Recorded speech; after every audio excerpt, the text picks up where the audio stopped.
toxic derivative sausage making is ramping back up.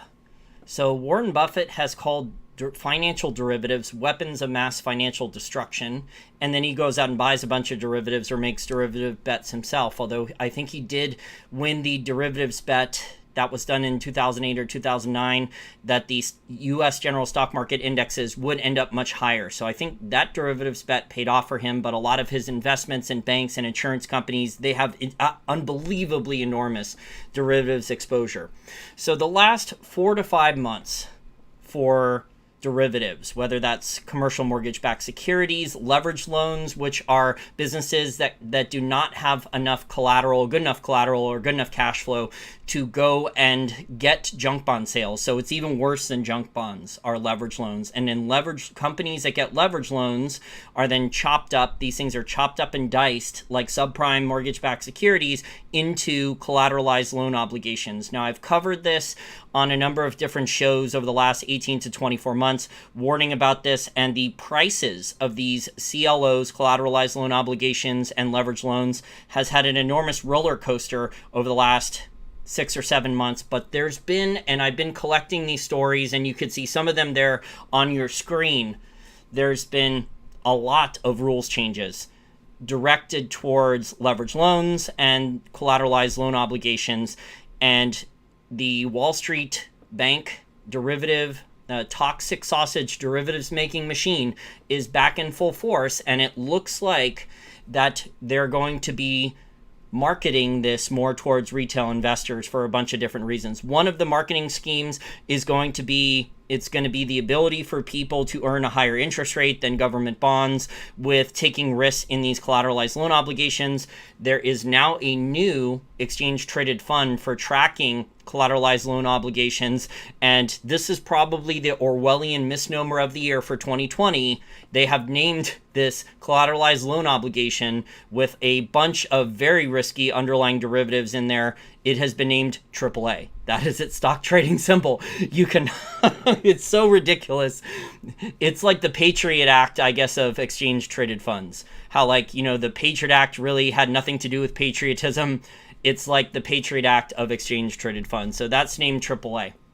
So there's been a lot of rules changes, and I'll talk about those. I'll read some stories, but the sausage making machine, and there was a lot of downgrades for these collateralized loan obligations, leverage loans. Over the last 5 or 6 months, there was a story that there was 43 downgrades for collateralized loan obligations and leverage loans for every one upgrade. That's how bad things were at one point. And the Federal Reserve and the other central banks figuring out new ways to manipulate markets without expanding their balance sheets. And one of those ways was to say they were going to guarantee the corporate bond market. And that's how all these large corporations, whether it was investment grade companies that are really not investment grade, because who knows if their cash flows are even going to be back 12 months, 18 months, 24 months from now. Who knows? If their cash flows are not back, they're not investment grade. But for now, they're considered investment grade because the ratings agencies aren't going to downgrade them because they're probably getting investment banking fees from them. And then also the junk bonds. So there's been way over $1 trillion, and I covered this on a recent show, way over a couple days ago, way over $1 trillion in new corporate bond issuance in terms of investment grade ratings, which may not even be investment grade for much longer. We'll see if the ratings agencies actually downgrade anything, and junk bonds. Way over $1 trillion just since February and March. So the collateralized loan obligations, the leverage loans, which are even lower rated than junk bonds, they have also benefited from the Fed backstopping these supposedly better collateral, supposedly more cash flow companies that are issuing bonds. But the Fed may end up having to buy all of this junk back at some point. Or they could be buying it back all under the table, which is why we really need an audit, and maybe why I should write a short article for my patrons about Fed audits. About Senator Rand Paul and Thomas Massie and how they want a full audit. They're still trying, but most people in Congress are not in favor of it, unfortunately. The only person who was able to get both political parties on board was the great Dr. Ron Paul.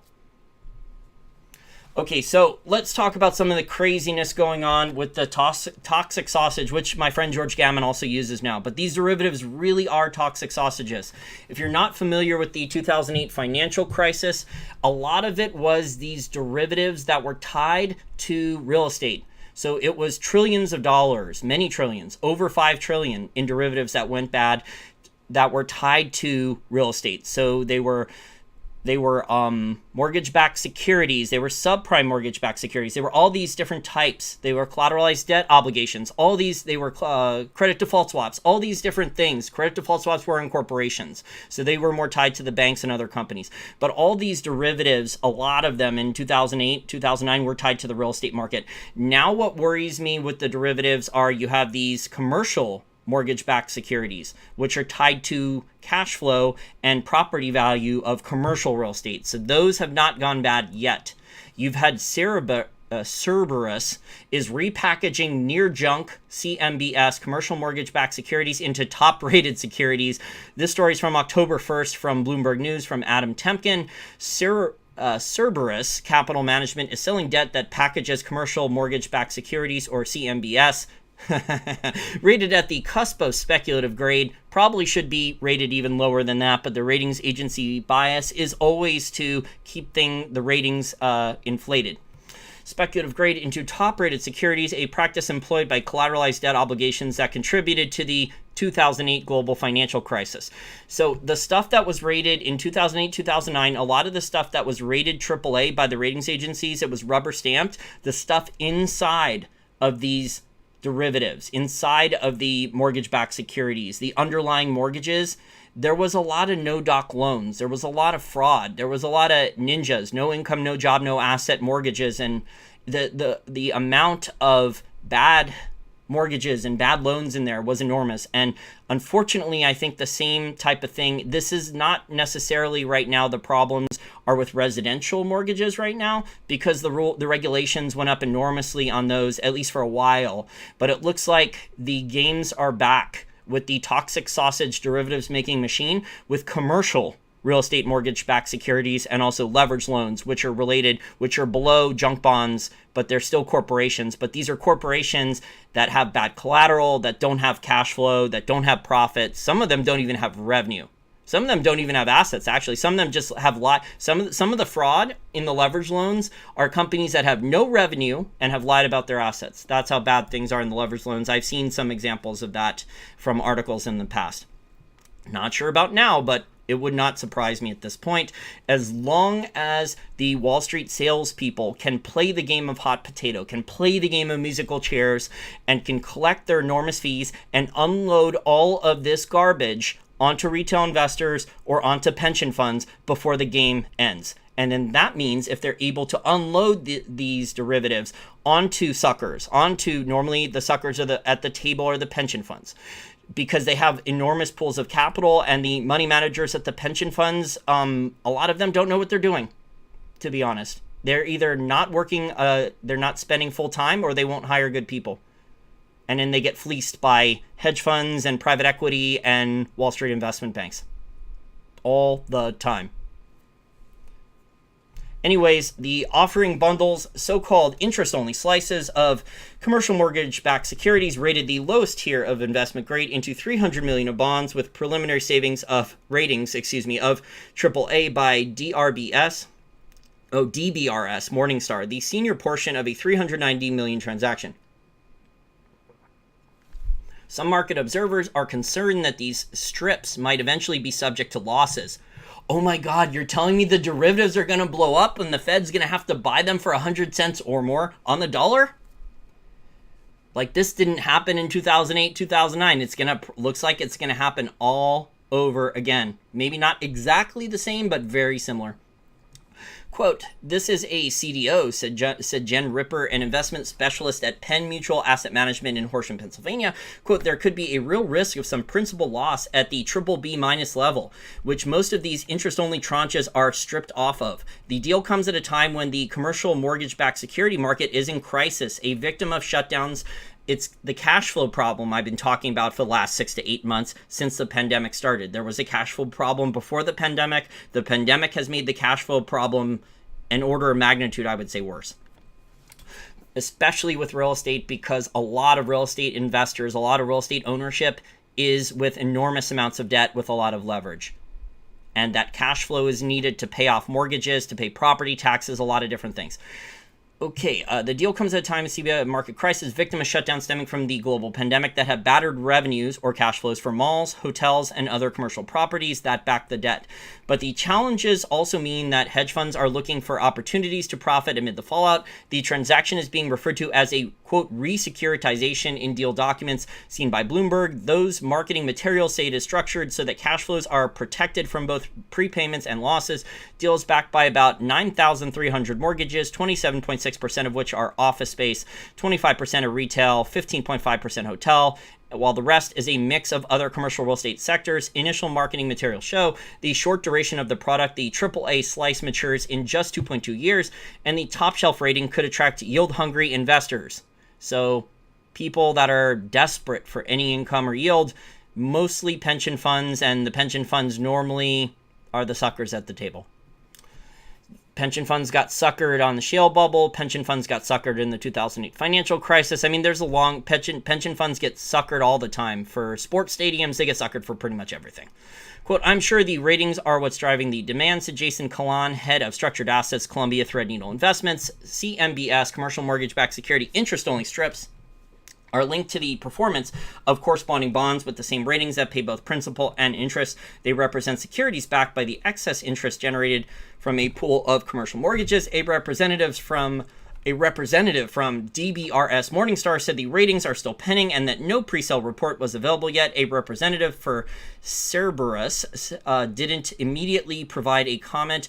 The deal is being arranged by Deutsche Bank, JP Morgan, and Wells Fargo. Wells Fargo, if you remember, over the last couple months, Frank Partnoy wrote an article that Wells Fargo may have a special purpose vehicle off balance sheet similar to Enron with $1 trillion worth of bad commercial real estate mortgage-backed securities and leveraged loans. And so far, I have not seen any research on anyone confirming or denying that, any other additional research from other people yet looking into it.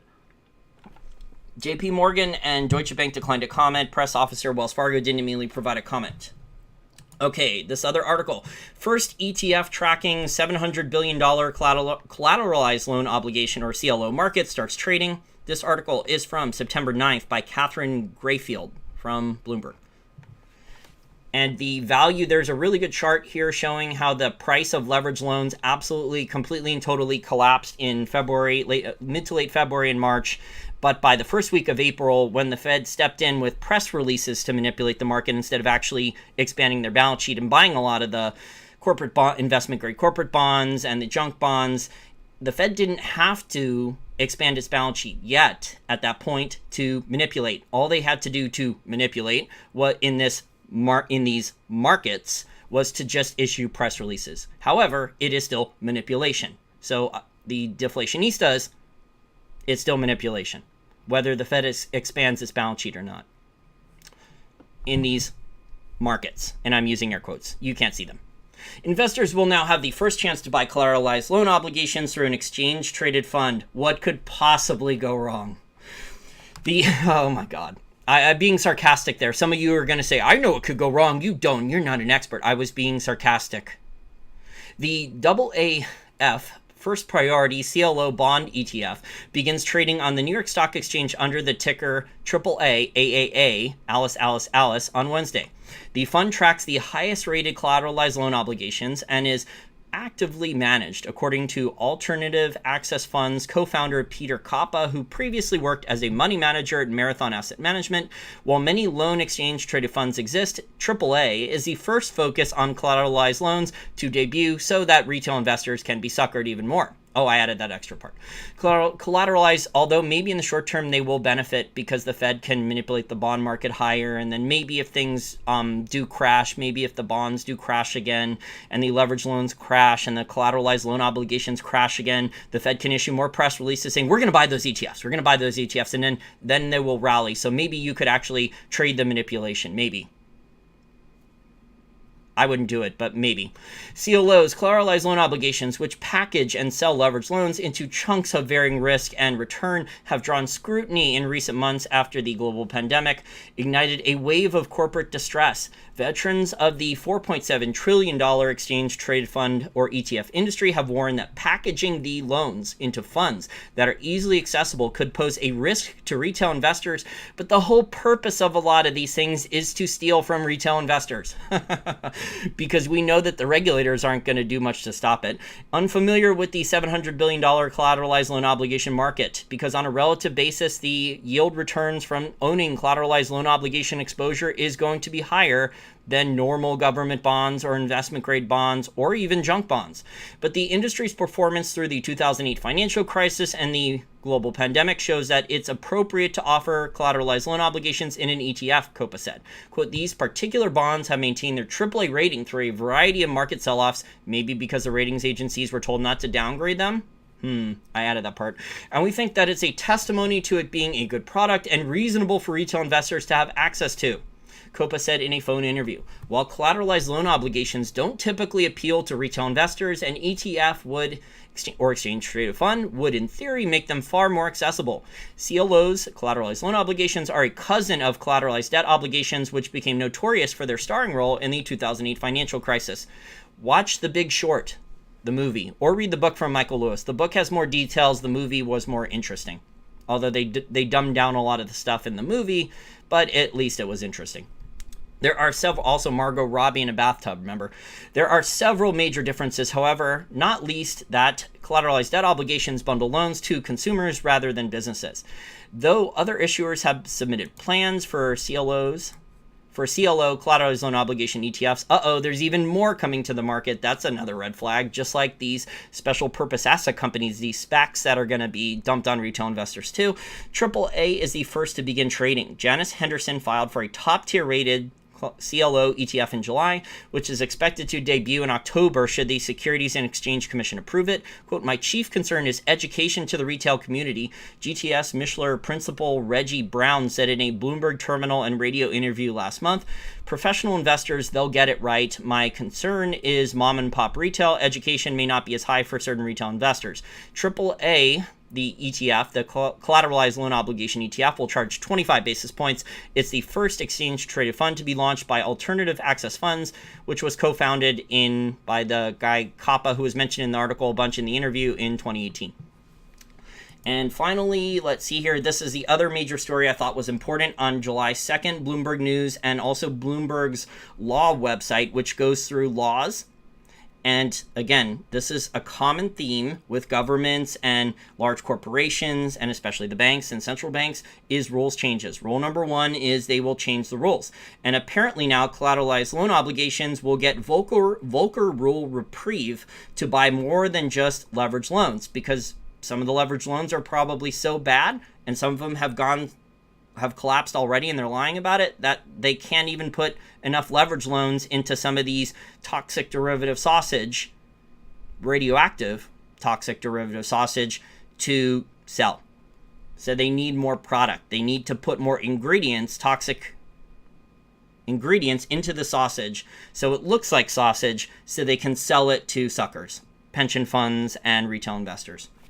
The quote, the $700 billion CLO market will soon be able to purchase junk bonds and potentially other riskier securities alongside leveraged loans after U.S. regulators ease constraints on some of the biggest investors. Oh boy, unbelievable. This was predictable, though, with the rules changes. If you follow my work and you know about the rules changes, you expect when the Wall Street and the large banks and the central banks and the government doesn't get what they want, they just change the rules. The Federal Reserve Office of the Comptroller of the Currency and Federal Deposit Insurance Corporation approved changes to the Volcker rule last week that expand the types of securities that banks can invest in, paving the way for collateralized loan obligations to once again include bonds in their pools of assets. What's more, the moves could possibly allow them to buy equity or to buy shares and equity-like securities. Maybe that's convertible debt. I don't know what equity-like security. Normally, it's like convertible debentures are equity-like, but I'm sure there's others. convertible debentures. A lot of normally the rule of thumb is the more a company issues lots of convertible debentures, the more they tend to go bankrupt. There's a long history of this. The Tesla Q people know all about that. Wink, wink, nod, nod. According to some initial interpretations of the new regulations, the changes, I've seen charts from research from the Tesla Q people showing other, over the last like 50 years of companies that have issued insane amounts of convertible debentures and the history of those companies, and it does not end well. The changes harken back to the pre-crisis days for collateralized loan obligations, which previously had more latitude to decide which assets they bundled and sold into securities of varying risk and return. In 2015, the Volcker rule gave banks a real headache, so they had to figure out new ways to make money. Provisions, I added that part, provisions limiting Wall Street banks from investing in so-called covered funds essentially did away with that leeway.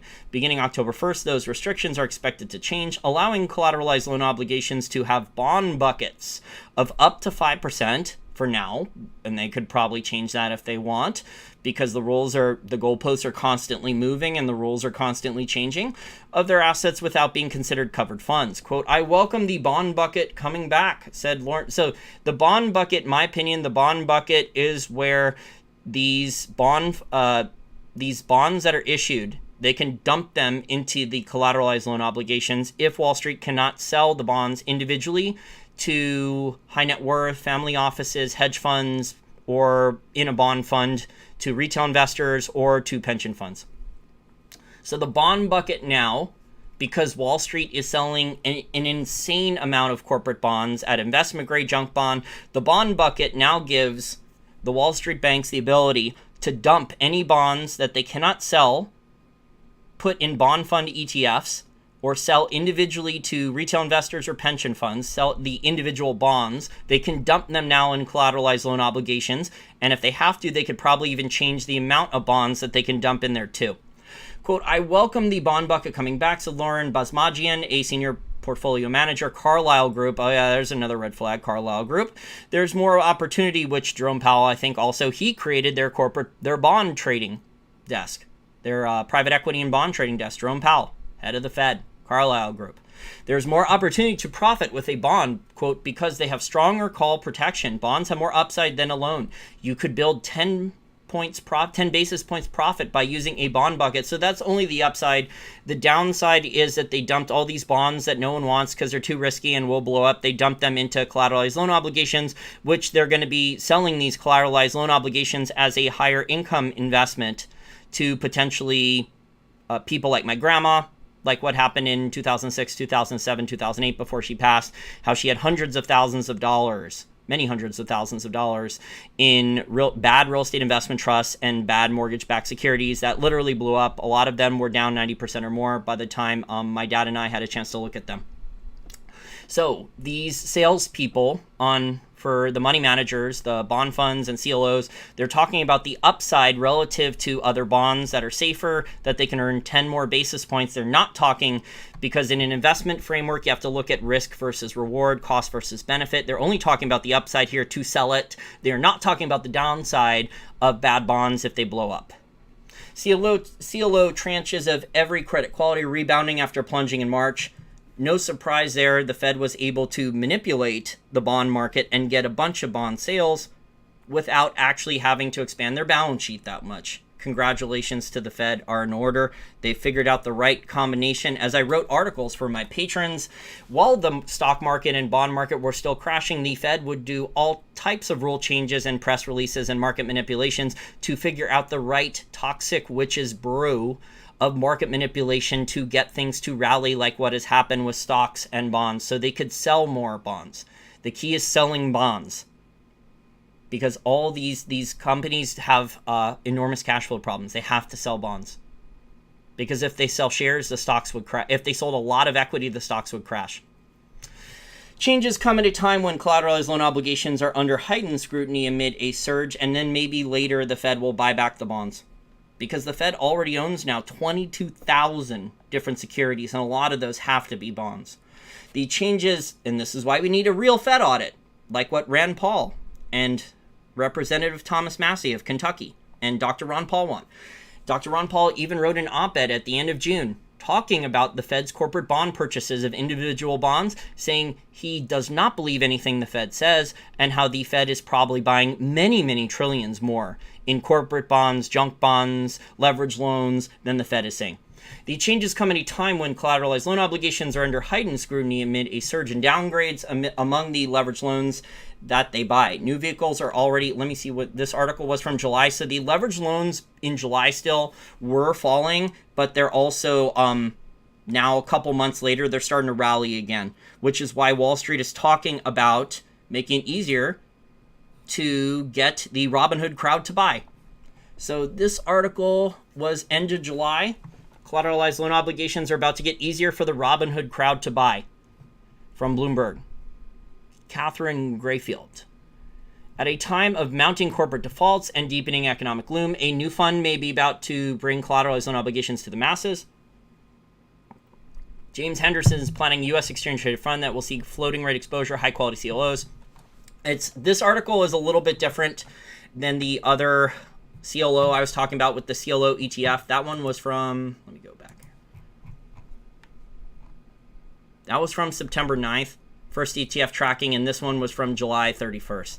There are similar things in here, but they're going out. It's clear because there's multiple articles on this from Bloomberg. They're going after the retail crowd. They're going after the Robinhood crowd. They're trying to get them to buy these collateralized loan obligation ETFs, saying, look, you can earn more income relative to some other investment grade corporate bonds or even junk bonds.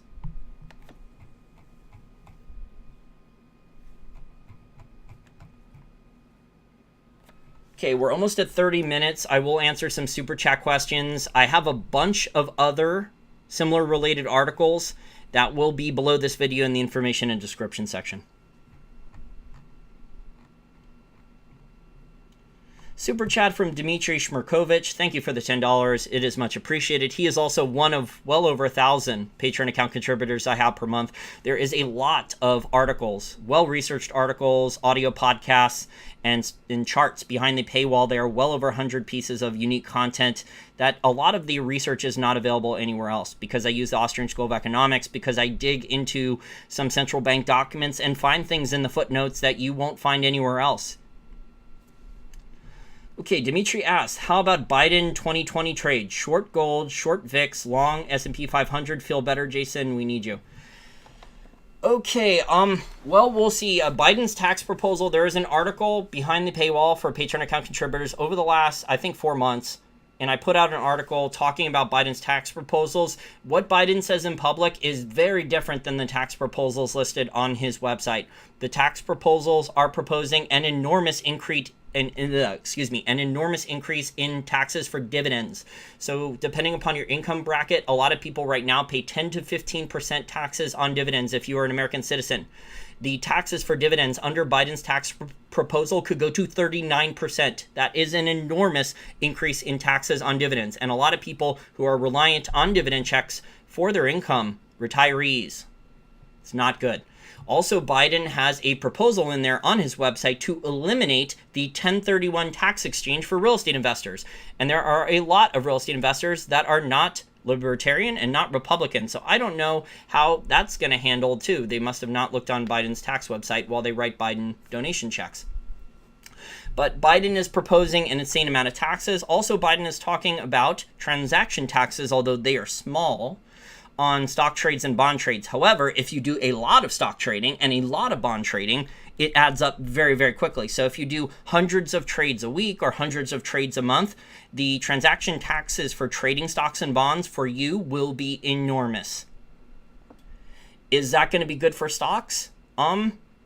Biden would have to probably bribe Wall Street some other way. I did a tweet about this today, earlier today. I said Biden would probably have to bribe Wall Street banks with additional profits, the lure of tens of billions of dollars in profits somewhere else, like carbon cap and trade or Green New Deal.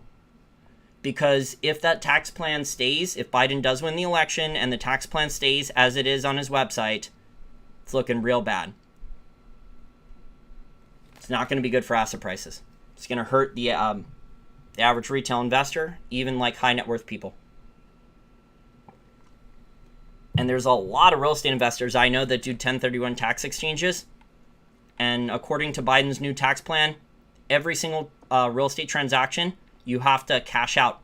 You have to pay a tax before you do something else. So there is no 1031 tax exchange. Although I've spoken to a tax professional who said maybe, he's a CPA, he said maybe there could be trust set up, but I'm not sure if you're going to be able to do that ex post facto. Biden would legalize probably marijuana, so that would probably benefit. Biden would probably be pro-China, so Chinese stocks may benefit. And short gold, no. Biden's tax proposal is a little bit different, stagflate, tax and lie, than Trump. Biden would still spend a lot of currency units, a lot of dollars. However, on the tax side, Biden's going to be way, way worse. It's still stagflate and tax and lie. It's going to be different, though. The tax component for Biden is going to be a lot higher than Trump. But I think both political parties and Congress, whoever wins the election and controls the White House, they will come up with some type of infrastructure project. It looks like we're about 2 weeks away from the next stimulus plan, maybe 2 or 3 weeks away. We'll see. Congress right now is on a expensive hooker or sugar baby and cocaine break. Both political parties. It's one of the few things that they can agree on. Okay, well, that's it for this short live stream show. We are over 30 minutes, and for now, I don't have a migraine, but I probably will have a migraine as soon as this is over, unfortunately, for the next 5 or 6 hours. But I think I did a pretty good job. The additional articles, if you want to study this more, about all the leveraged loans, collateralized loan obligations, the values of these leveraged loans and CLOs fluctuating a lot over the last 5 or 6 months. The articles will be below the video in the information and description section. The bottom line, though, over the last 4 or 5 months, after leveraged loans and CLOs collapsed in price, the Wall Street banks realized they wanted to start selling more, wanted to collect more in fees, so they had the rules changed, and they're going to be looking to dump more of these things into retail investors and pension funds in the coming months, so Wall Street banks can make even more fees. Oh, I have one more super chat here from Steve Crawford, $5. Thank you for the $5 super chat. He says, thanks, Jason. You're the man. I really appreciate it. Thank you for the super chat. And thank you so much to everyone who did a birthday wish, who gave me a birthday wish in the last couple days. It's much appreciated. Also, there was one other guy, I just wanted to get this out there. He said he's a deflationista now, and he says he agrees with everything that Jeff Snyder says, and that he wants his $600 a week stimulus check. Well, be careful what you wish for. If you understand real economics, if you understand the Austrian school of economics, that $600 stimulus check a week you're going to be getting, for a while, the purchasing power might be 600. And then after 6 months or a year, that purchasing power of that $600 a week may only be worth 500. And then after that, it may only be worth 400. And then after that, it may only be worth 300. And after that, it may only be worth 200. And on and on and on. Now, theoretically, they can keep devaluing the currency down before it gets down to zero a lot. But this is the history of fiat currencies. This is a history of governments. This is a history of stagflate and tax and lie. It has happened throughout history, throughout the end of empires, and all over the globe, whether a country was an empire or not. But it is very common, for whether it was coin clipping with gold and silver or other currency debasement and taxes, and then the government to lie about it. So be careful what you wish for. Your $600 check a week, if they do print it out and start giving everyone $600 checks per week, that purchasing power, the value of that $600 may start to decline faster than you realize if you actually know how to understand the purchasing power and how it could rapidly fall. Because there's a lot of people that just see the nominal value of $600 and say it's $600, and then they don't pay attention to how they're getting less portion size of food at a restaurant, or how the quality of the items are being substituted, or how there's shrinkflation at the grocery store, or how there's shrinkflation in the consumer staple items at Target and Walmart. So be very careful about what you wish for with your $600 a week check, because that $600 is not going to go very far if they keep printing it and sending it out to everyone. At a certain point, it's not going to be worth anything close to $600 anymore. And that's what the financial history says about printing out checks and creating tons of currency units out of thin air. Right now, the majority of the monetary inflation and credit, the inflation has gone into asset price inflation and created unbelievable bubbles in artwork, in baseball cards now. I'll do another show on this. I've been gathering some articles and information. And then recently on Pokemon cards, there's now one of the top YouTubers with one of the largest YouTube channels just bought a entire box of Pokemon cards for $200,000.